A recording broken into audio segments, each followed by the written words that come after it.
একটা সময় ঘুমের মধ্যে স্বপ্ন দেখি কে যেন মাইক দিয়ে বলতেছে 1 কেজি চাল 40 টাকা, হাফ কেজি চাল 20 টাকা। আরে ভাই, তারপরে আমি একদমই কাছে যাই দেখি এটা তো চিপস বানানো মেশিন। আমি তো অনেক খুশি এবং কি আপনাদের দেখাবো কিভাবে চাউল দিয়ে এইখানে চিপস বানানো হয়। এইখানে মেশিনটা ভালো মতন করে তিনি লাগাচ্ছে, বাট একটু পরে দেখতে পাবেন চাউল দিয়ে কিভাবে চিপসটা বেরিয়ে আসে একদমই বস্তার ভিতরে ঢুকে পড়ে। আপনার যা লাগবে 1 কেজি চাউল কিংবা হাফ কেজি চাউল দিলে আপনাকে তারা এই চাউলের ভিতর সেকাইন দিবে একটুখানি, তারপর দিয়ে পানি দেওয়ার পর চাউলগুলো মিশিয়ে তারপর দিব হচ্ছে আপনার মেশিনের মধ্যে। তারপর দেখবেন চিপস হয়ে গেছে।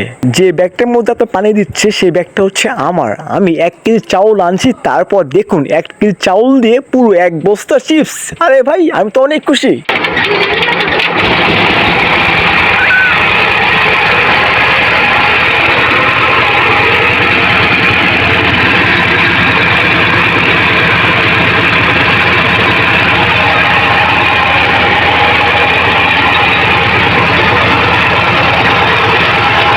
এইখানে আমার 1 কেজি চাউল মেশিনের ভিতর ঢেলে দিল।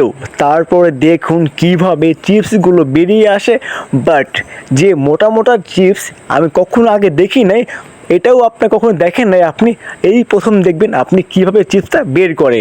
আধুনিক যুগে আধুনিক মেশিন, তাও আবার চাউলের মেশিন, তাও আবার চাউলের চিপস। সো গাইস, এখন আপনি দেখবেন কিভাবে চিপসগুলো বেরিয়ে আসে। ওই দেখুন একটু একটু করে বেরোচ্ছে। ও ভাই, এখন পুরোপুরি বস্তা একদমই পুরো হয়ে যাবে। আমি কিভাবে ধরবো দেখুন। এখানে এই দেখার জন্য এখানে অনেক লোকজন জড়ো হয়ে গেছে কিভাবে চিপসগুলো বেরিয়ে আসতেছে।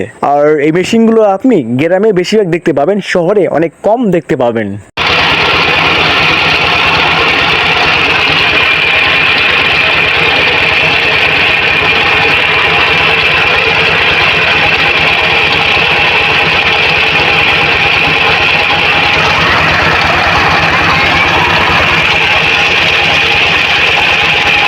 কেজি চাউল দিয়ে 2 বস্তা চিপস আমি পেয়ে গেলাম। বাট আমার কাজ শেষ, এখন আমার যাইতে হবে বাড়িতে। যাওয়ার পর দেখতে হবে এই চিপসগুলো খাইতে কেমন লাগে। আর এখানে কাকি চিপসগুলো ধরতে পারতেছে না, পুরোপুরি ব্যাগ পুরো হয়ে গেছে। আর এই হলো আমার চিপস, 1 বয়ম, তার পাশে 1 বস্তা। ভিতরে আপনি দেখাবো কীভাবে বস্তাগুলো আমি সাজিয়েছি। এই দেখুন আমার চিপসের বস্তা, হা হা।